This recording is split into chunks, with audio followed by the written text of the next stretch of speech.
In the last lesson, we talked about the first undeniable truth behind failed disaster recovery efforts, the lack of executive sponsorship. Today, we reveal the second undeniable truth, the absence of a real business impact analysis, or BIA. It's a pattern we've seen for decades. Information technology leaders push forward with technical solutions. They purchase new backup platforms and replication tools without asking the business which systems are critical. What they should be asking before finding solutions is what problems does the business want to solve? Which systems are primary and secondary? Which systems can the business do without and for how long? What is the estimated cost of downtime for each of those applications? What is the risk level assessment for each?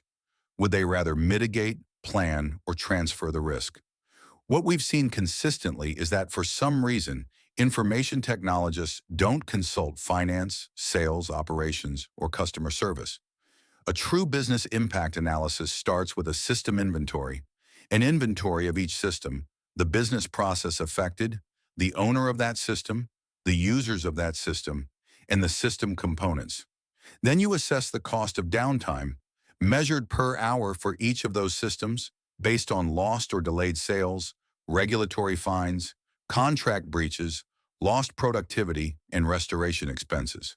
Without this analysis, you might protect non-essential systems while leaving core revenue processes exposed. You might overspend on low-priority assets and underfund the critical ones. You risk building a disaster recovery plan that looks good until reality hits. With a business impact analysis, you help prioritize what matters.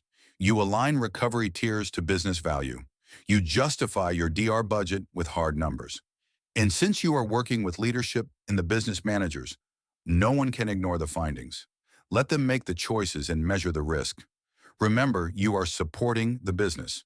Without a business impact analysis, on the other hand, disaster recovery planning is guesswork. With a BIA, it's a targeted business-driven strategy that leadership will stand behind. And remember, successful DR isn't about protecting every system equally. It's about protecting the right systems for the right reasons with the right urgency. If you found this informative, hit the bell to be notified of our next episode, where we'll dive into the real meaning of RTO and RPO. Not only what the acronyms mean, but also how to set them based on what you discover during your business impact analysis. Thanks for watching, and we'll see you next time.